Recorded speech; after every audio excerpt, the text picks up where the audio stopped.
And good morning and welcome to Touch Base Daily. Today is Focus Friday, and my buddy and palsy wowsy Chris is in the building. What's going on, Chris? Nothing. Good morning. How's everybody doing this Friday? Oh, it's been a rough morning. It was a rough morning until I came to my computer. I mean, it was an easy Okay. morning until I came to my computer. Everything Okay. got reset. I don't know. I must have had an update. I think I had an update or something, and the StreamYard Probably. was totally reset. I couldn't had to bring back everything. So anyway, I'm here. We're here. It's only 3 minutes, I'm about two loving minutes the late. colors. You Loving like the the color? colors. Yeah. It's bright. It's my personality. And I said, you know what? I'm gonna now that I know what I'm doing, I can now kind of like expand and do all kinds of stuff. So Little tweaks here welcome. and there are always good. Yep, we're getting the tweaks. And also since it's September, you know, it's an unofficial new beginning for the season. And so why not tidy up and make things look beautiful for the September, the last leg of our season. Our season ends Thanksgiving. So we got about a couple of months, 3 more months, and then after that, then we're on a nice break for about a month and come back in January. So Nice. I said, let me just add some new things in and play around. So, It's good to what's change up just going a little on? bit. So, how are you doing? What's going on in your world, sir? I'm good. I just wrapped all my recordings for Safe Space and for the conference call for this season. So I'm happy with that. Taking a little break. Um and then I'm really busy with work and stuff. And I'm just kind of focused on that for the remainder of the year. So I'm in a good place. I'm in a good place. Nice, nice. Well, let's welcome the folks in the building. Let's welcome the folks in the building. We have first out the gate. The gold goes to, oops, Chrissy Corner. Oh, Good Christmas Day. Okay. morning. Ding, ding, ding, ding. In second place, looking for the silver, is Mr. Brian Young. Come on, Brian. And third for the bronze is Jazzy. Miss Okay, Jazzy's Jazzy. in the building. Good morning, everyone, she says. And then we have the rest of our amazing folks. You're all golders. You're all golders. Anthony's in the building. Rashawn's in the building. Adrian's in the building. And Gwendolyn is in the building. The And usual cast of characters. Elise is in the building. Now, so I'm trying to get I'm just gonna put like I did before. I'm getting my link tree set up to put that scanner on there so you guys can see the scan. And if you to log in, because all of my emails got crazy as well in my StreamYard. Don't know why that happened, but hey, we keep it going. We keep it going. So let me get that in there ready for y'all. So if you guys want to come into the conversation, if you want to join the conversation. So I'm setting that up. So what else? Who else is in the building? Oh, there's more, and there's more. Rashawn says, good morning, Gwendolyn. And I see here Bryson is in the building. Bryce always gives us something. That's right. What's up? What's up, Ron? What's up, Chris? What's up, RLP fam? What's up, CQ fam? Happy Beetlejuice Friday. Happy Yeah. Power Fridays. We're going to go see that tomorrow, actually. How many of you are Beetlejuice fans? I was never a Beetlejuice fan. I never got with it. Love it. Really? Oh, man. How many of you? I'm curious. Beetlejuice, are you in the building? Are any Beetlejuice It's a people in the classic. building? Well, it's interesting. I did not go to I didn't How many Beetlejuices are there? Is it just one? Is this the sequel? What, first sequel or This will second? be this is the second one. Ah, You have to tell me okay. before I even say that, make that statement.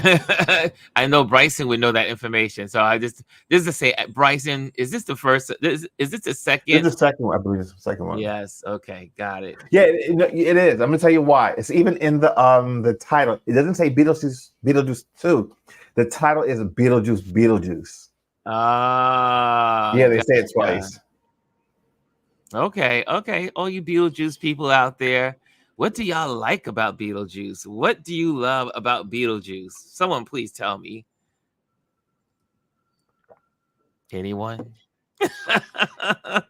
Chris, why do you love Beetlejuice? I don't. I love the character. I love Michael Keaton. And it was comedic with a little bit of. I mean, it's not really scary, but it's the humor in it. And I Ah, mean, think okay. about it. I mean, it's iconic. Anyone could do that as a Halloween costume character, and you instantaneously know what it is. You know. Well, And they brought uh-huh. back most of the main characters um, for this second one, and it's been what 20 years or plus since the first one came out. Jazzy says, yes, Chris, and she says it's a classic. Yeah, And Elise says it was very entertaining. Okay, that okay, okay. I'm with you all. I am with you. I am with you. I maybe I should check it out because maybe I should see the first one, right?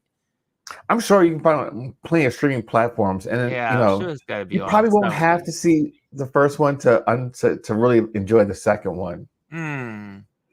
Yeah. But I'll let Okay. you know next Okay. week because, like I said, I'm going to see it Saturday. We're actually doing a double feature on Saturday. We're seeing I don't remember the name of the movie that Brandy is in. We're going to go see that I think first, and then we're going to go see Beetlejuice later on that day. So Wow. it's a Okay. date weekend. It's a date weekend. Yeah. It's gonna be, and the weekend here in the Northeast is gonna be beautiful. I mean, it's a little humid, Well, but we're going to have cooler rain still. tomorrow. Yeah, rain well, yes, yeah, rain afternoon, right? Yeah, but I'm Yeah. going So tomorrow. Tomorrow they have a big what they call bus, the old relic. Let's say relics, old buses. They are relics, I guess you could say. The MTA is bringing out all of their buses that oh have wow. from the old days to today, and they're all going to be in Dumbo. So I am getting up early in the morning. I'm dragging Omar out. He doesn't know it. Well, he knows now. I was saying, Omar, we're going to the bus. You know what? I love when they do this because that way I get these amazing photos because you get to go inside the bus, you get to photograph the different, you know, antique levers and the gauges and all the bells and whistles of the old, and you get to photograph it because how often do you get a chance to go into a old bus? Never. Very rare. And there's the whole fleet. I mean, Yeah, it's going to and span, I think, 70 years. And the nice thing about that, not a lot. When you look at all the states and how they have different transportation systems, and not everyone keeps that stuff still in use. Like you go to certain places, like I know Philadelphia still uses trolleys, old school trolleys.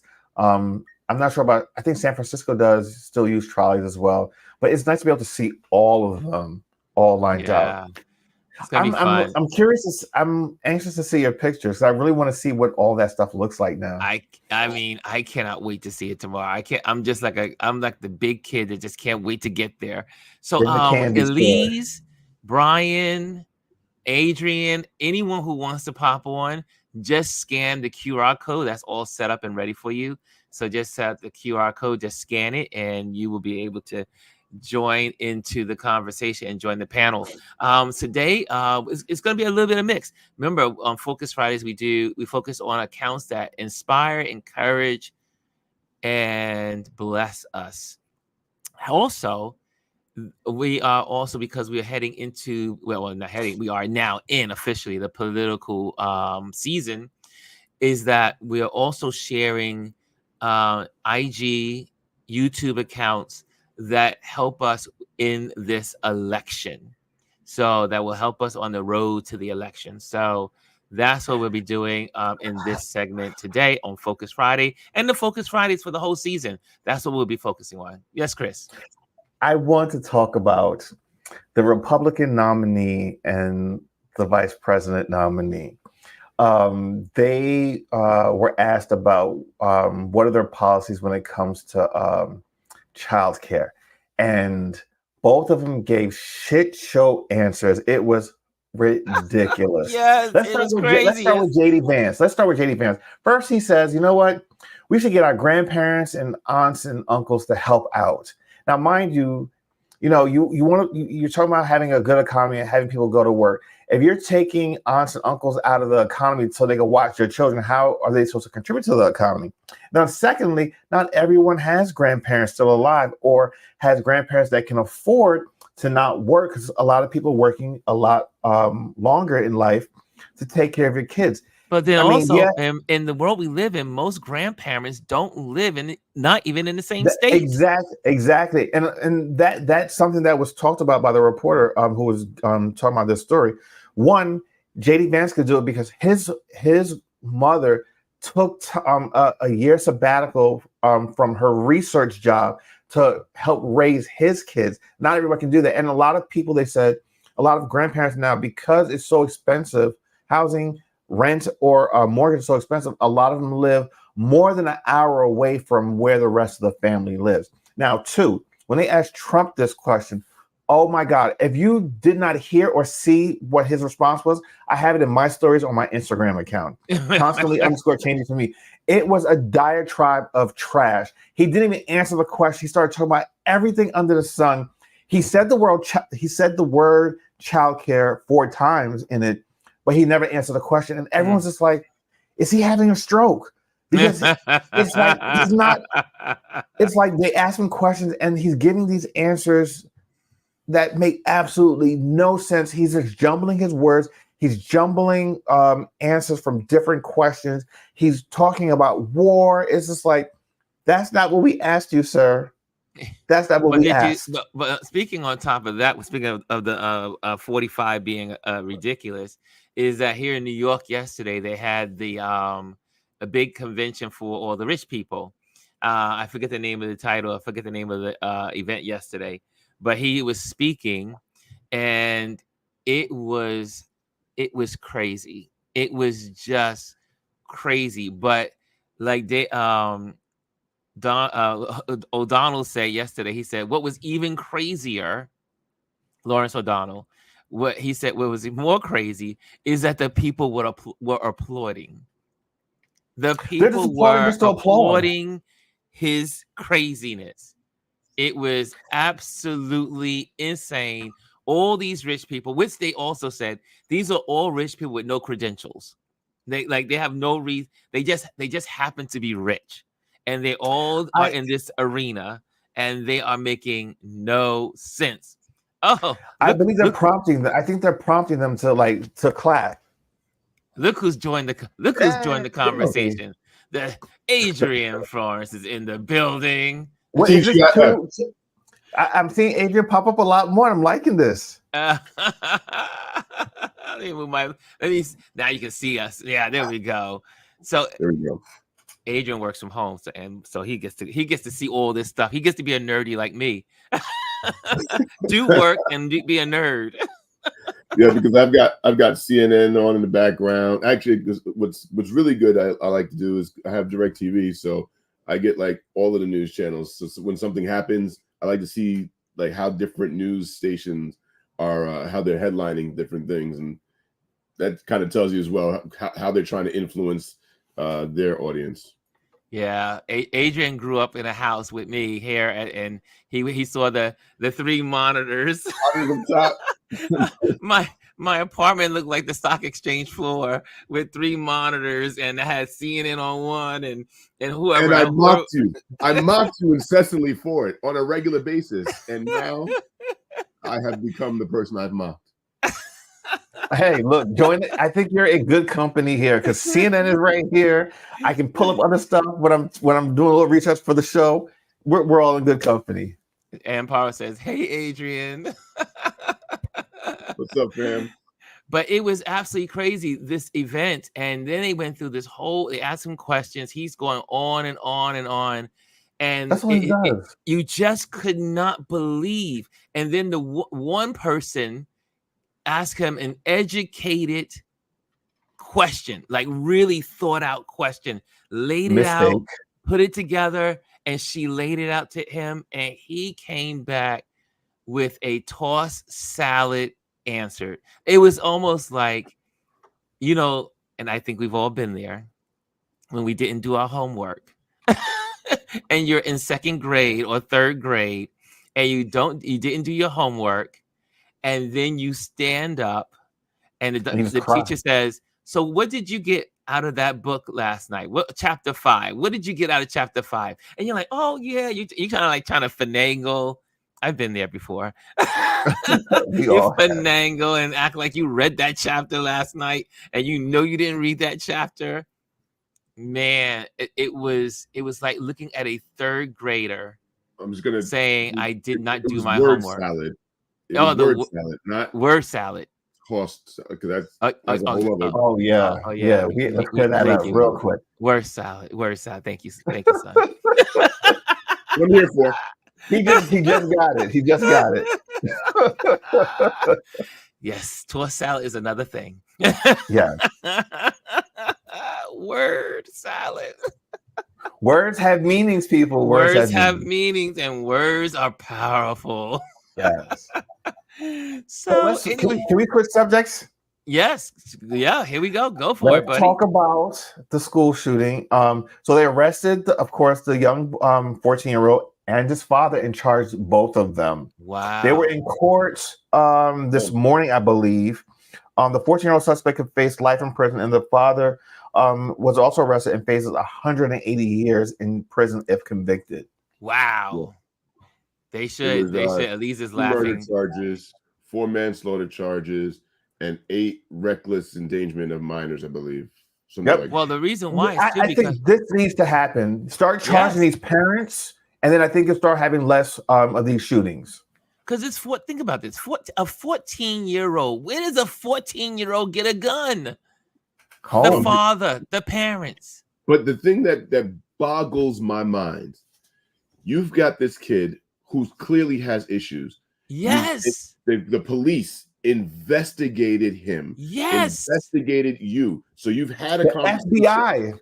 You've had a conversation with the FBI about your son wanting to shoot up a school, and 6 months later, you buy him a gun? Yeah. Hello. The right to bear arms. That's where we live. Elise, I'm going to get that code to you. Hold on a second. I'm going to bring it up. If somebody tells me that my son is struggling with alcoholism, that's like me buying him a bottle of vodka the next, it just does not make insane. Sense. It's insane. I just sat there and said, but then on some of I think it was Fox or one of the other stations, when they mentioned the shooter, they put up the black kid that was the victim. Well, he's a white boy. Let's be very clear. A blonde-headed white boy. I'm looking at the back of his head right now. Yeah. Exactly. But the whole I don't know they were trying to be slick. This will work. But this was I took a screenshot. Yes, there it is. Yep. And the wording below, it says Georgia high school students texted parents last words as shooter Colt Gray, blah, blah, blah. But that's the image that you show? That's the image. The VP, the presidential nominee, and a black kid who was like, what are we doing? I get it. I mean, and there's no one goes back and corrects it. Like, no, he's not a shooter. He's probably he's a victim, but yet still you're putting his face under your headlines. Unacceptable. That was news. Unacceptable. Because they won't even show the shooter's face because we don't want to highlight him. But yet still you put this young boy's face with that title. That it implies something automatically. Do better. Yeah.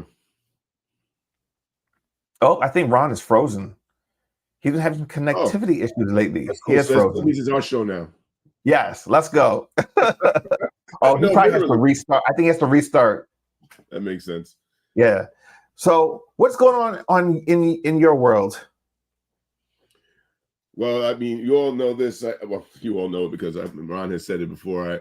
I have 2 boys, well, men, my younger son is living his absolute best life in Okinawa, Japan. He's serving in the Air Force, and it's really, we talk about mental health, right? And we talk about how these young kids can be influenced. And just a few years ago, so in 2020, that's when my youngest son was graduating high school. And so right at the pandemic, there was no graduation. We actually created a fake, not a fake, but one of those, like, remember when drive-by events were pretty popular? Yeah.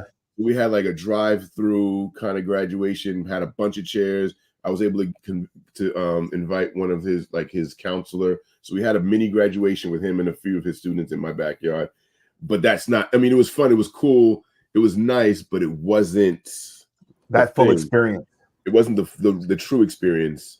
And then so he was dealing with the depression, didn't know where to go, crying in my wife's lap. He didn't know, like, college didn't seem like the place because it wasn't going to be affordable based on you staying at home. Anyway, long story short, it's just beautiful to see that transition from depressed, down, no vision, no direction, to now thriving, literally thriving, and so happy in what he's doing. He loves his job. He loves his peers. He loves where he lives in the tropics of Okinawa. And I think you bring out a great point. The fact that you and your wife were there to talk to him and to support him, to let him know that it's going to be okay, and then not putting certain things in his line of sight that can be harmful to him. Whereas these other parents, like, what are you guys doing? What are you doing? Welcome back, Ron.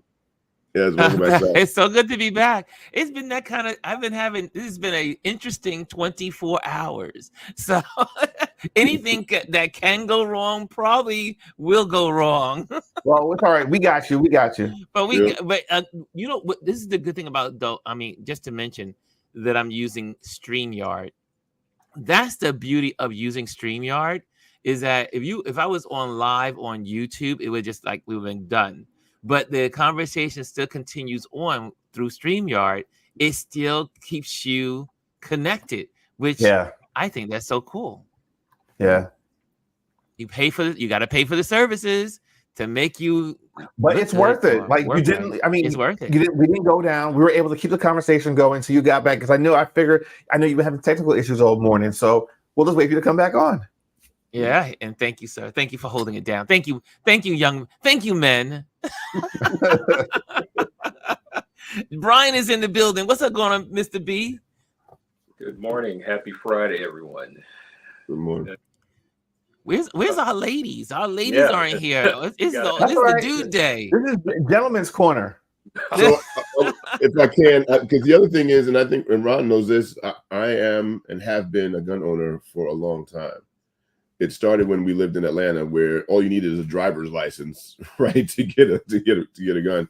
And then living here in New Jersey, there's a way more stringent process to go through.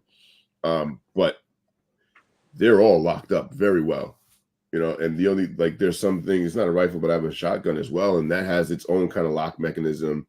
But once the kids were of age, like teenagers, we went to the range and they understood they have respect for it. But if I ever had an inkling that there was something where it was like, again, we talked about the depression, where I felt like it was something where it was life-threatening or they might harm themselves, they would not have an opportunity to do so, not with anything inside the house. But that's yes. Well, self-awareness and awareness of your environment. Well, last year was the first time I ever used a gun. Last year was the first time ever using a gun. I went to it is a Southern thing. So I was hanging out with my brother Kevin, and hanging out with him, and he took me to the driving range, and I did pretty good for the first day out. I was like, whoa, look at that. But I think everyone should know how to shoot, because you never know when you might need to shoot a gun. It's like just knowing, because it shocked me the power that is in your hand when you shoot a gun. And it was like, holy moly. And then this guy This guy came in with it was almost like a Colt 45 type gun, and literally he was shooting at the target. He said, "Bam!"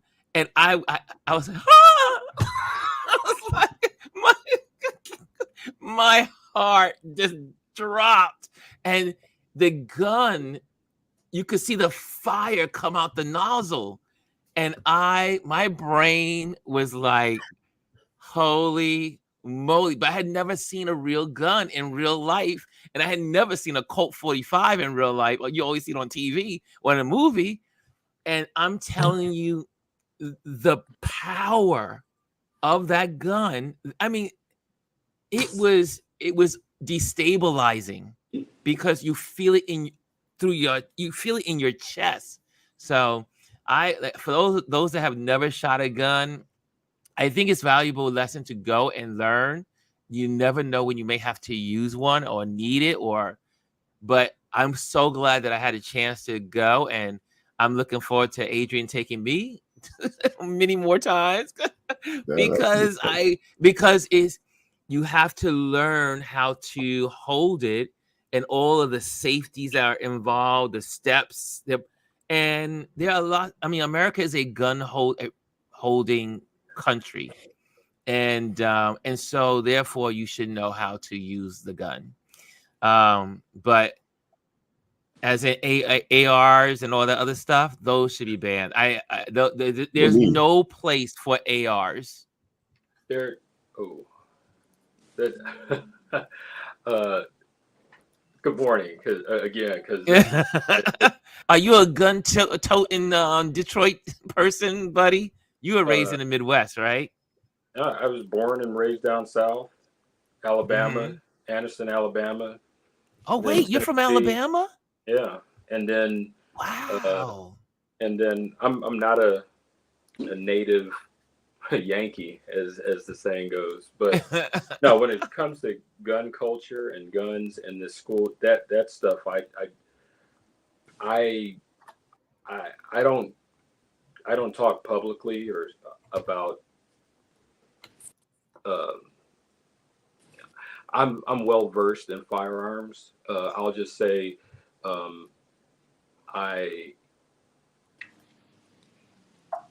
my suicide attempt involved a firearm.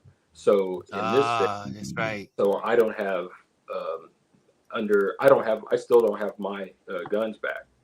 So and I feel, in my opinion, this is my opinion, firearms, they're not a joke. The cliche goes, responsible gun ownership.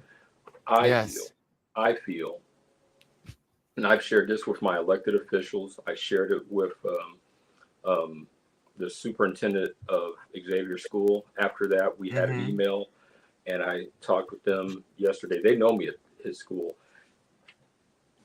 In my opinion, firearms, it should be the hardest thing to get, because unlike the driver's license or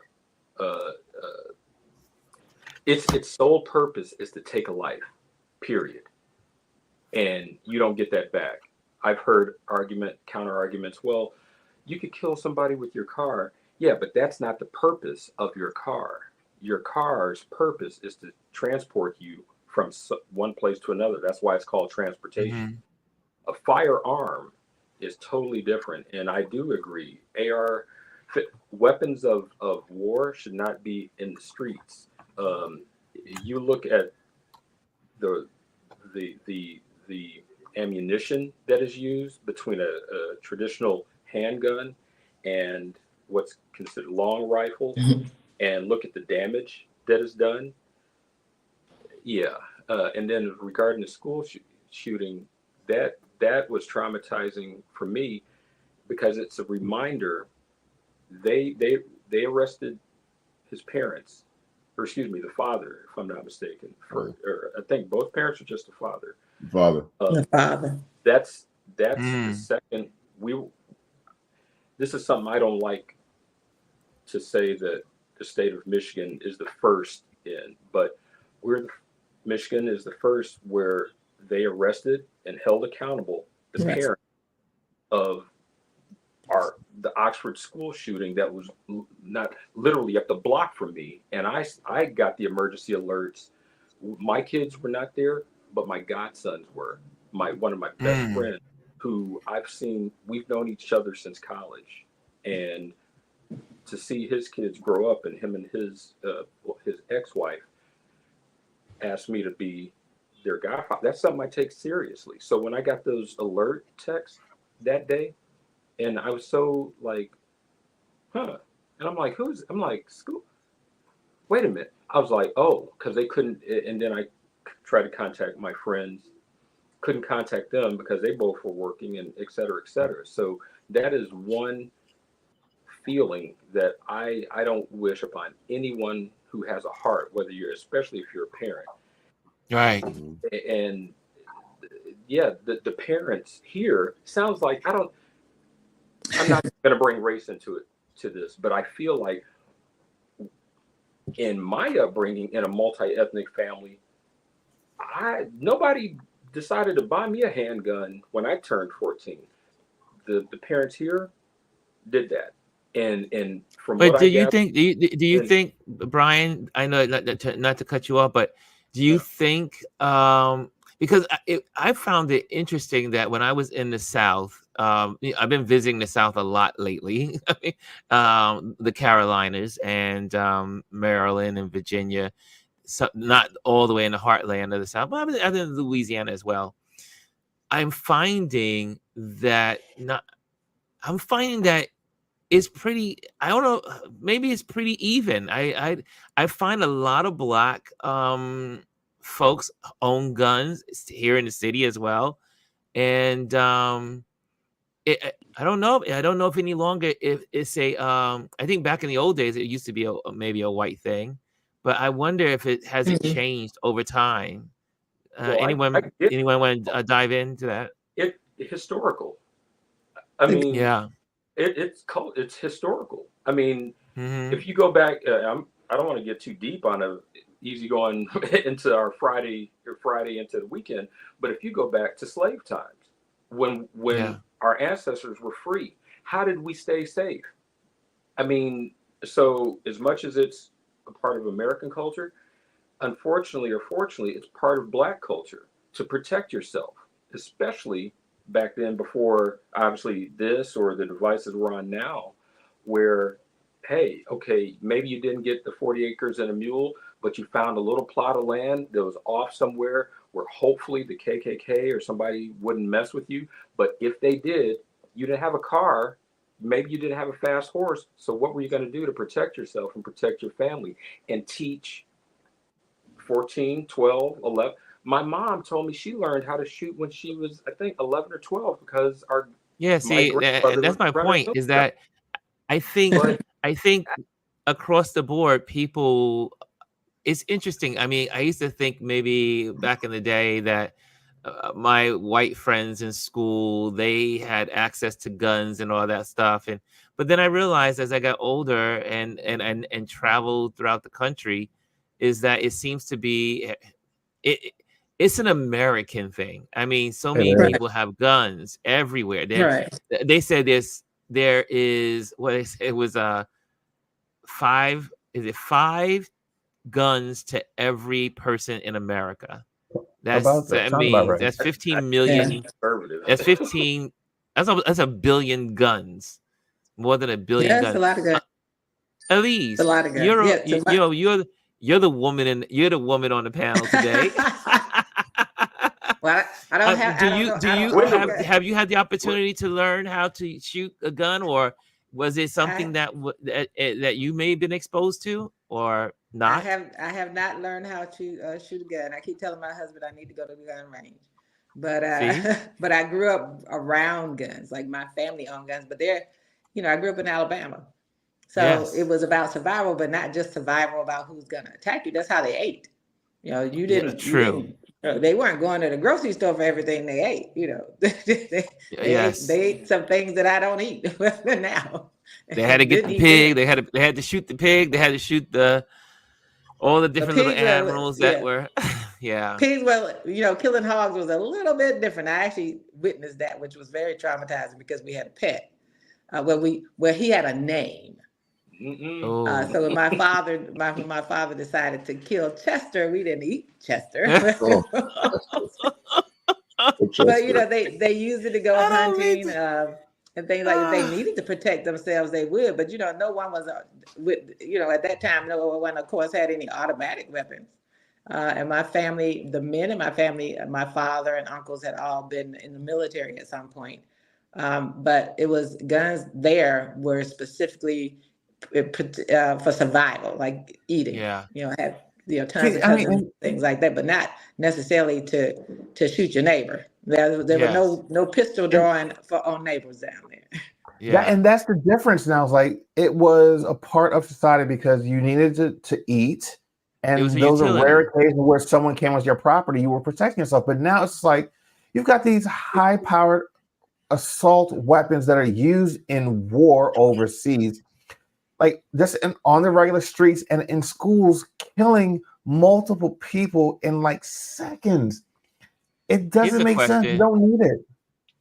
Here's a question from David Mascaro. He says, curious what your thoughts are on a 14-year-old being charged as an adult and a 17-year-old shoots a NFL player a week ago, and the prosecutor still hasn't decided on charging him as an adult.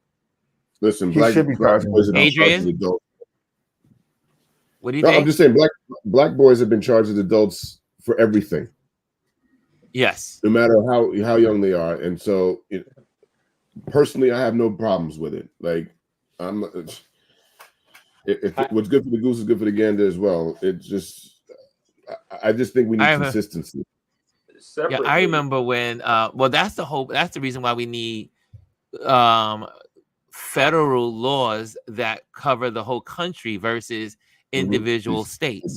So you need the overall blanket of these are the rules, federal laws to protect citizens. And I just remember when back when I was growing up, people would say, if a child does adult things, the child should do adult time. And consequences. It's quite interesting. That's a good question, David. What Chris, what do you think about that? Wait, no, go ahead. David, Brian had it. Go ahead, Brian. I was going to say just it is. I'm not a doctor. I know enough of them, but it has been proved. It's a fact. It's a medical fact. Your brain. You are not fully mentally and emotionally developed until 25. So as men, I mean, there's so many factors. To me, it's not a clear cut. Okay, 14, and he did this, and the long distance between that and 25. Yeah, well, yeah, you're still in development. So, yes, to be a 14-year-old, what is that child's lived experience? Like the shooter we had here. Oh, he's still serving time, but I followed that case, and to that question, I had empathy. I had empathy for that kid. Don't get me wrong, you still going to prison, but you were failed. You were failed by your parents. You were failed by the school system. So there's enough blame to go around. But to that question, I mean, to me, it's not. Can I say something on that? In this particular case, there's a pathology. This at 13, he said what he was going to do. So he's thought about this. There are instances when there are younger people who do things intentionally. And these laws about how they treat juveniles would be. I was surprised when on the very first day, hours after the shooting, they announced the child's name, because in DC, if there's a juvenile involved, they do a lot more investigation before they'll put a child's name out there. And so that depends on the state and the local, wherever that local government is and what they do. But in this case, there's a pathology. And when we say the school failed, the school didn't fail. What did the school do with this child? That wasn't the school's responsibility. The father knew who he was. He bought the weapon. he allowed this child who was clearly mentally unstable as well, had some intent and thought about shooting at his school period before, and he bought him a gun months later. But and I hear people a lot of times, what the school failed. The school failed how? In DC, you wouldn't get that into the schools because we have metal detectors. We've had, DC, our kids have lived through things like 9/11. That some of the attacks took place in DC. And we have some other things. So, people are like, oh, that's horrible, but there's no one who gets through that system without showing first your ID. First you go through the metal detector, then you show your ID. And so there are some systems that are in place that are not necessarily up to the school, it's up to the districts and states where they live. And I think we try to put too much burden on schools. Well, the school recognized it. The schools did what they were supposed to do. They recognized it, they reported it. And once they get it to the parent and authority, then the authorities failed. The FBI failed. The police department failed. Those are the people who failed. They failed the school. They failed those children. The school had systems in place. They had automatic locking doors. They had a buzzer system in place that for them to alert if something happened. The reason the boy didn't get back in his algebra class because the door automatically locked. The girl looked outside, saw the gun, and didn't open the door. Yep. Wow. So those are good points. Those are good points, Elise.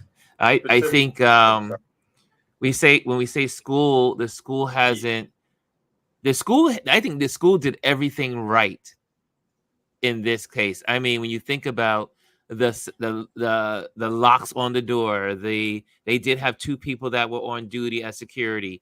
They did, reached out to the family.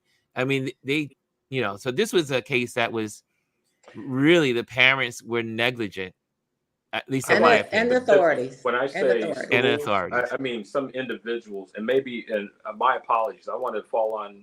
No problem. When I say school specifically, and this, I guess this is kind of triggering me because I'm blending. I know I'm aware of this as you're speaking. I'm blending what happened here with what happened a couple of days ago, because the officials here, the individuals, they failed because they didn't think that there was a problem when this child here was brought in with his notes, and they talked to some other students, and the officials said, this is not going to happen here. Well, and so I apologize if I'm blending. I'm aware of me blending the experience that I've had here. No need to apologize. When I say school, no need to apologize. No. I accept I'll give you all an example. No need to apologize. What it all boils down to is parents need to take responsibility for their children now. And I think that parents have been pushing off responsibility on everyone else. Oh, it's the teacher's fault. It's the school's fault. Oh, it's the security person in the school. No, ultimately, it is your responsibility. These are your children that you are raising. Are you telling them that? Are you giving them the help that they need at home? People aren't parenting anymore. They're expecting everyone else to do the parenting for them. The internet, their devices, the people that they send them to school. No, school's not. I mean, yes, school is to teach your kids things, but they're not supposed to raise your children. All right, that's what the problem is. And David, sorry, go ahead. Continue. I want these prosecutors to continue to hold these parents accountable. That father knew his child would had a problem, and you still went and bought him a gun. And that's been there's no logic in that. And there's no logic in that. That's several of the cases with these young males. Their parents have allowed them to have access to guns or provided them with guns, knowing that they had some issues. We had a case when I was still teaching high school. A young man, he was in my class, and I never forget. I guess he liked me, but anyway, his father found and it was a young white boy. His father found a manifesto the father contacted authorities.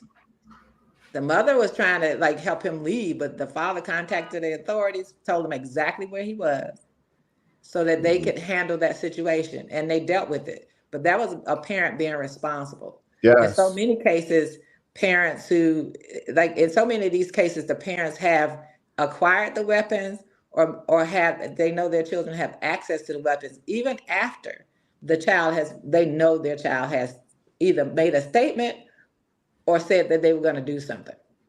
Yeah. 9 times out of 10, the parents have some knowledge or gut feeling about their child and what they're capable of. I mean, look, here's the thing. I don't know who saw the that Jeffrey Dahmer movie that was on Netflix. Yep. The father knew this kid was off. Parents knew. If the parents would have done something, if the police would have done something when they initially stopped him, none of that would have happened. So 9 times out of 10, there are signs there. People know, but they're either too afraid or that's my child. I can't. No. All this stuff could have been prevented. Could have been prevented. Wow. 2 days ago, did not have to happen in Atlanta because they knew about it. The FBI knew about it. They talked to him and, we don't have enough to really even continue to question him. And probably look at him, he's a nice little young white boy. Nothing to see here. Yeah, look at you now. Yeah. It goes back to what I say is be careful not to say Atlanta. No, because it was outside of Atlanta and it was a red county. And so we need to be real careful because what what the other side has been doing, these blue cities and what's happening in the city, and it wasn't in the city. So I think we have to make sure. We talked about this yesterday. It's happening in the suburbs. It's not happening in the inner cities. Absolutely. It's happening in the surrounding suburbs. Absolutely.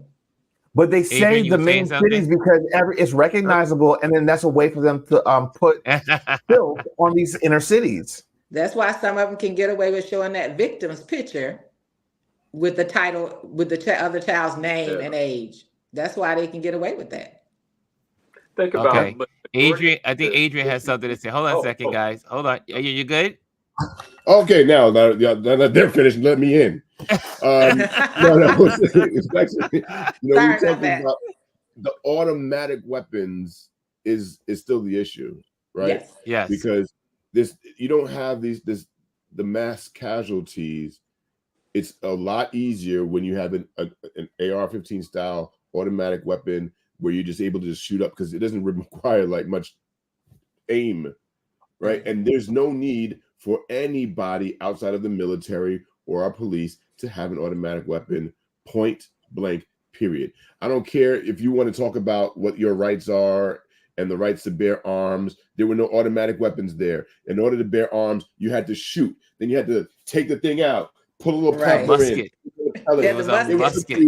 It took you a minute between shots. Now you can shoot 1,000 rounds in that same amount of time. Wow. And if we're not like there, you cannot justify it. Hunting, it's a rifle, it's one shot, and if it's even to protect your home, it's still a handgun to me, or a rifle. Those things make sense. It does make sense. Period. Right. For automatic weapons to be in the hands of any American that's not trained, and even when I talk about training, you were talking about getting a license. Even for me, in the state of New Jersey, in order for me to qualify to have a license to carry a weapon, I had to be trained. I had to go through hours of training, and then I had to qualify. And the qualification was 50 rounds in different positions, different distances, and like right hand, one hand, left hand, one hand, on my side, like all of these different things just to say I'm actually, I know how to use the weapon. It's not just, you want one, you can have one. The same way we have a right to drive a car, to Brian's point earlier. We all have the right, but you got to go through training and you have to go through a practice and then prove that you are capable. Why is it so hard? And you have to be a certain age. 14. Yes. They can't even get a driver's permit. There's got to be a sweet spot somewhere between, in Japan, they will, before you get a firearm, they will interview your neighbors.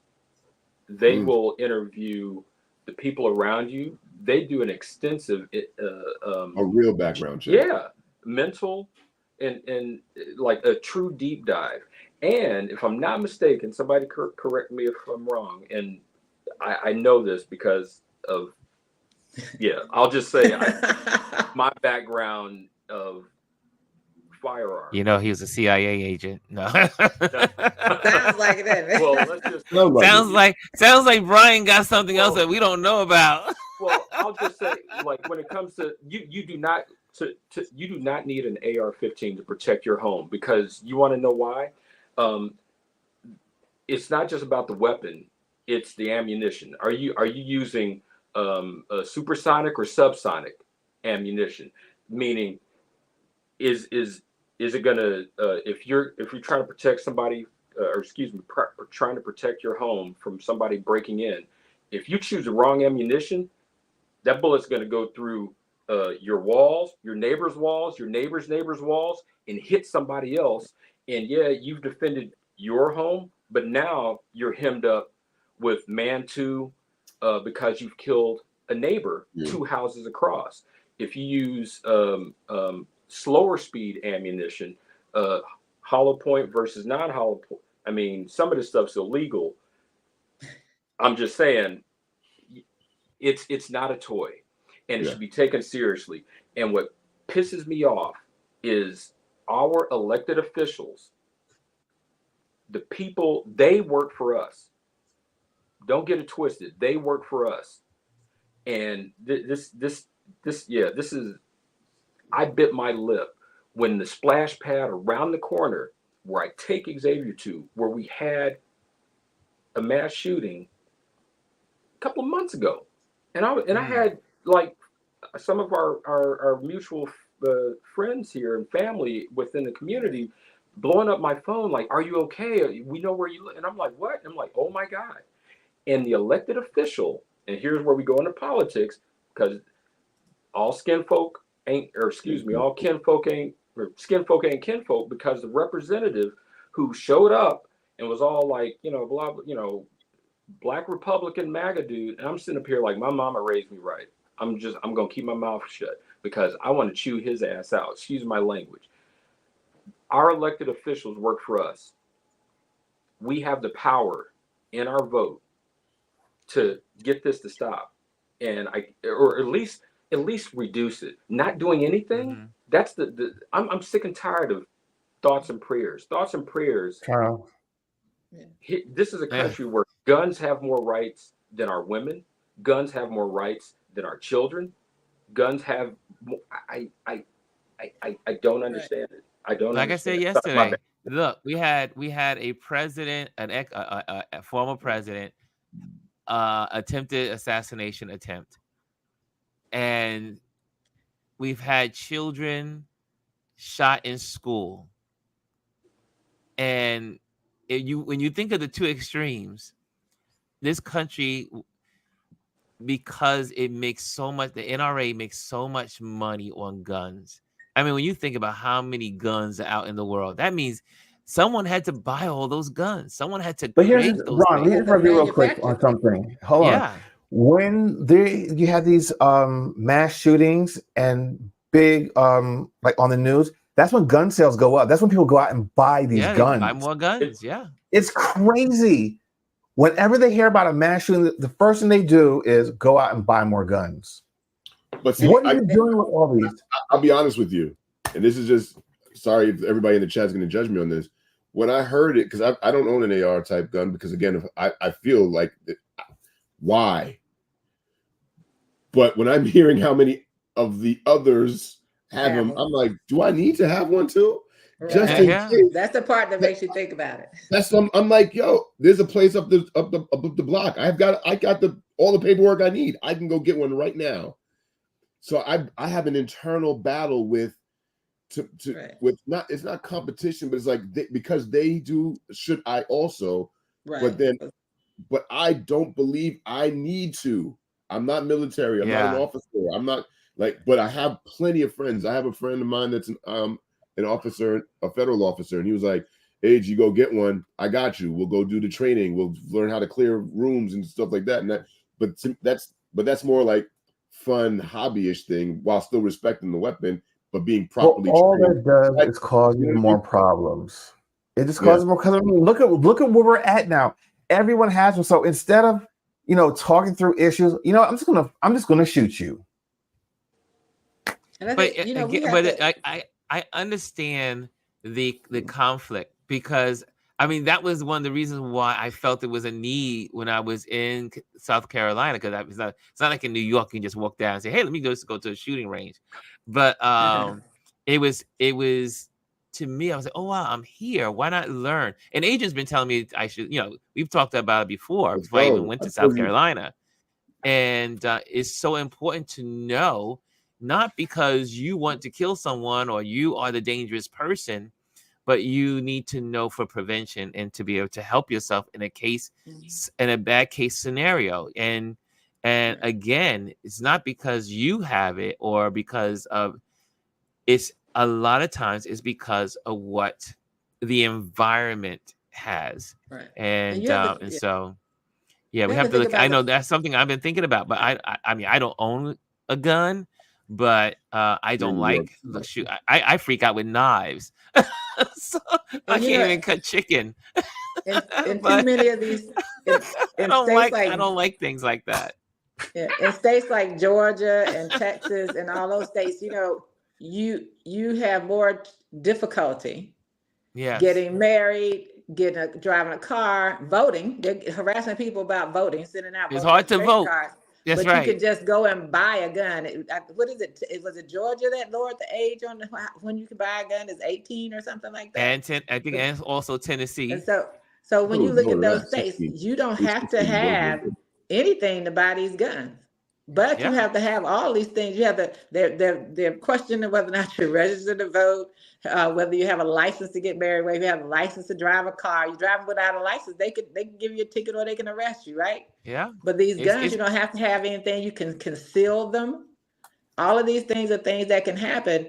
And Open before we get carry. off the automatic weapon, remember this current Supreme Court, the conservative justices, where that what is it the I keep wanting to say The bump stock. bulk, yes, that part was illegal. They cleared it so that it can now be purchased. Like you can Yep. go and get that to make it so that you can shoot even more rounds. That's the one thing that yeah. Orange actually did when he was in But office. he doesn't That even was he doesn't good. even remember that he did it. He does not remember that he Right. did that. Yeah, after the Vegas After shooting, a the shooting, yeah. one thing that he did that I will give him a little bit of credit for, That was after pressure.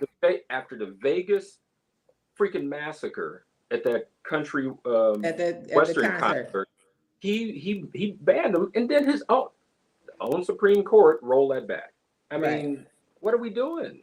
What are we doing? Well, again, it's who we put in office. It comes down, and since it was, I mean, we got sidetracked onto this subject, but it's a good subject. But it all comes down to what? A vote. We got to put the people in place that are not so concerned about what the NRA wants.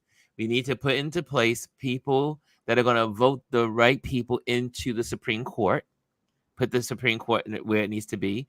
We need to vote for people that are going to be the right judges. We need to vote on voting is the key to Mhm. Yep. all of this. And people have to stop voting against their own needs. And somehow we have to figure out how to help our fellow American citizens to stop voting against their own needs. It baffles people around the world that Americans Yeah. will end up voting for the thing that is against them, that works against them, that works Yep. against them as a society, that works against, and I say them, but I mean us. We do this as a society. So many people in our society vote against what they need. And so I wanted to give you a couple of links, but we'll wait for another time to do that because I want to keep everyone here too long. But definitely, let me see if I can get two of these up here for you. I want you guys to hold on a second. Let me pop here.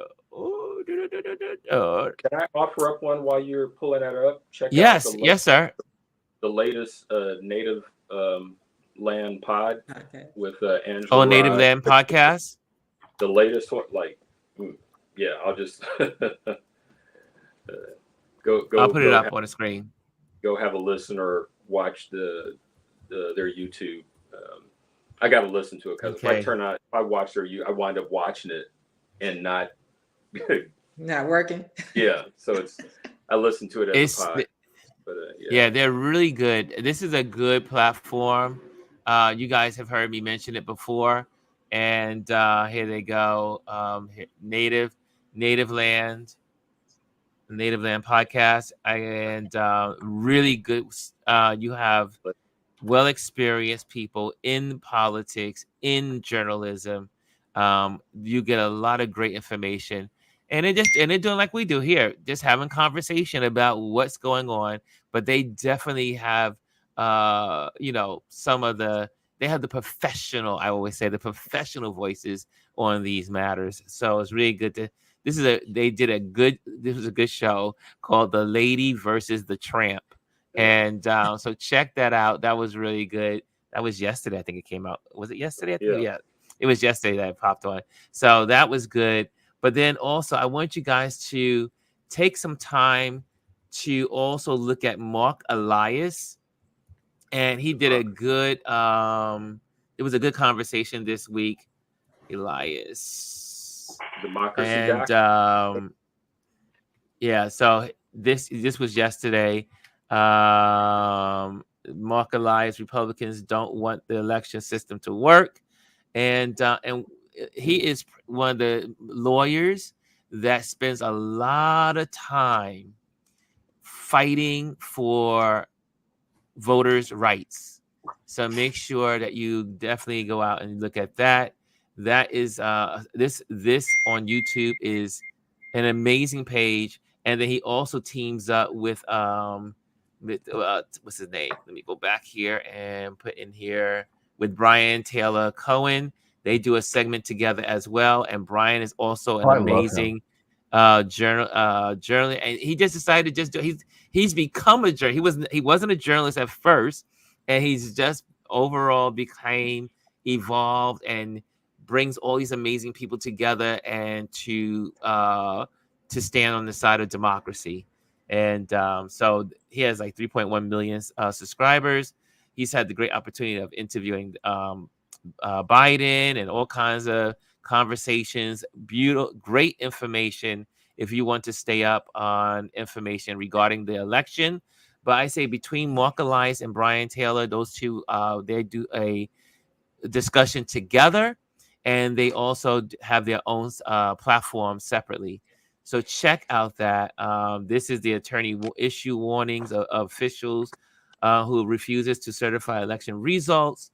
And so, again, great information for each and every one of you as we draw closer to the election. Also, I saw on Instagram, real quick, I'm just going through this really fast because it was so important.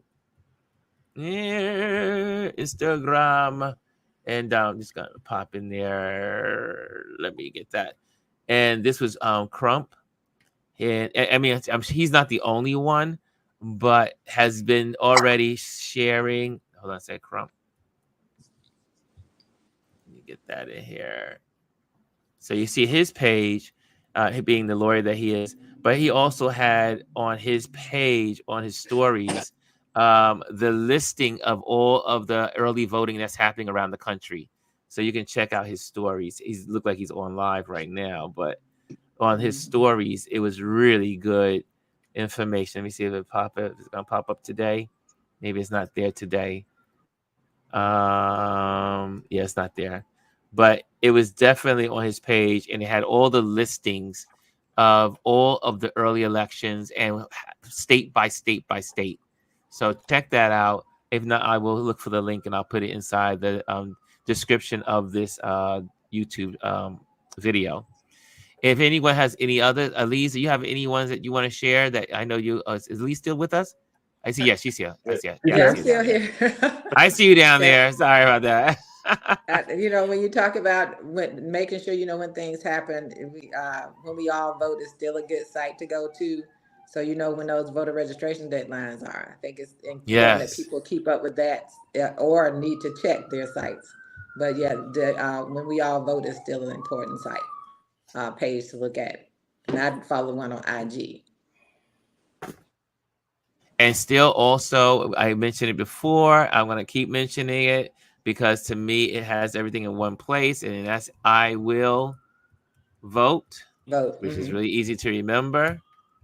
And let me just pop that one more time because I'm going to always put this up here because it's one-stop shopping for me and for everyone. So you can go in here and make sure because we know about the roles that are happening, especially in places like Texas, Louisiana, Georgia. Florida, Georgia.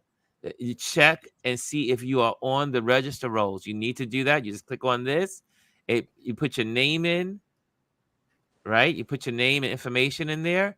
It automatically goes to your state. It already knows what state you are putting in from, or if it's not, or you can put it in manually, and you can check if you are on your registration rolls.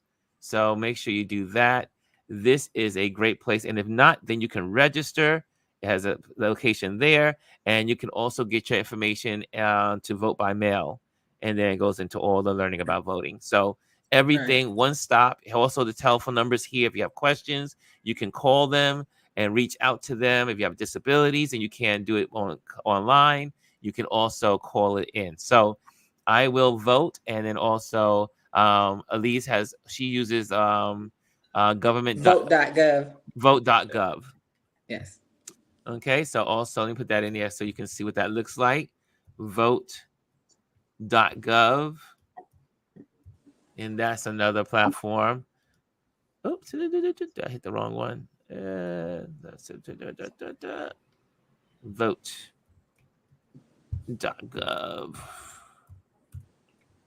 Okay, there we go. So you can go there, register to vote, or update your registration. So these are, since we're in the political season, a lot of these Focus Fridays are going to be sharing about what's going on in the news, what's happening, and also how we can make changes. Because all of the being upset with, with the guns and all that stuff, nothing will change until we change the people that are in Absolutely. Yes. leadership. So that's where it Absolutely. all has to go. Voting, vote, vote, vote. And for those that don't think voting matters, we know what to say to them. It does matter. And if it didn't matter, they wouldn't work so hard to stop you from voting. They're working really hard to keep people They from work in voting. overtime to stop you. Kimmy Texas is says, Yeah, Texas thanks, is Ron, definitely and the working overtime. panel. They're working overtime. Texas That's the is whole point. The Things whole may point not is to stop you from voting. things may not change right away. That's one thing I wanted to. I don't know, just on my spirit listening to you guys, and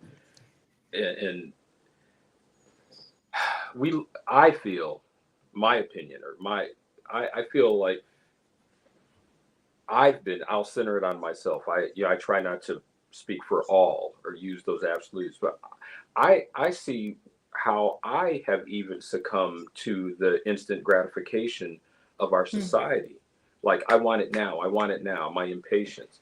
And voting may not change something right now, but if we're consistent, eventually, you know, things will change. I think, I'm an artist, I'm a designer. I think of Michelangelo, and when he was sculpting, I think it's David, and the story goes. I think that's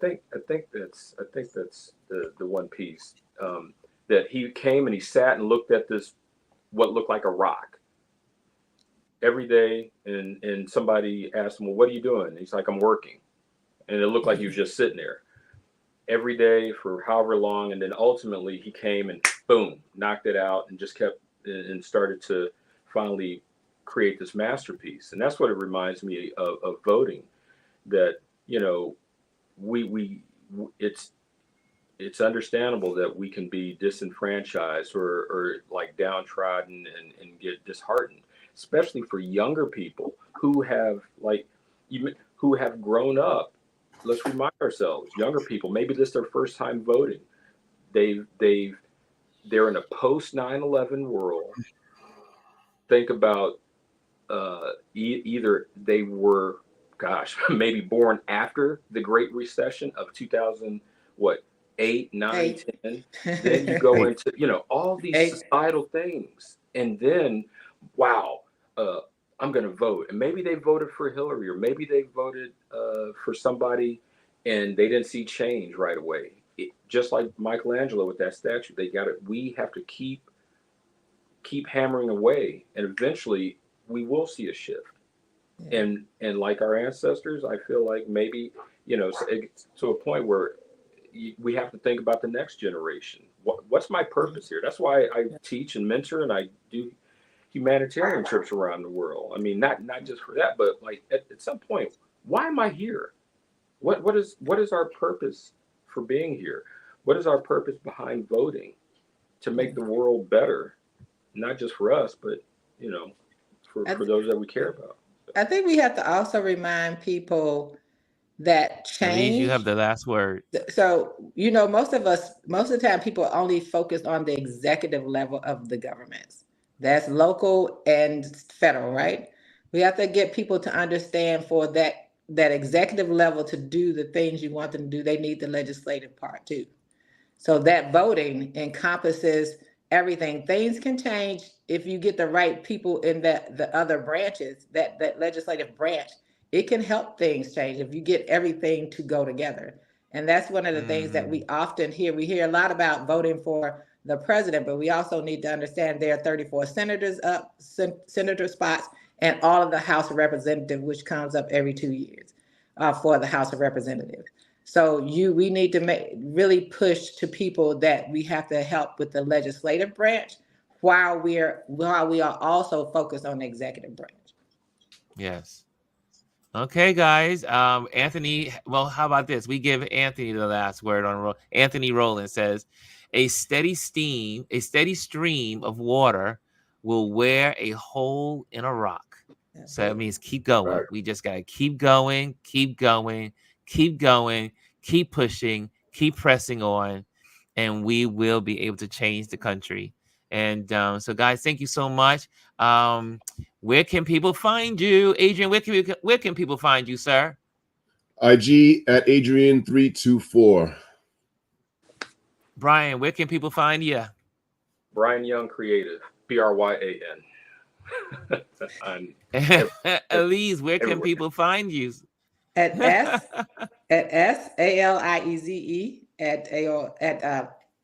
on Instagram. Got it. Okay. And I forgot we had these little the names are up here, right? So, and Chris, where can people find you, sir? You can find me at constantly_changing the number for me on all my social medias.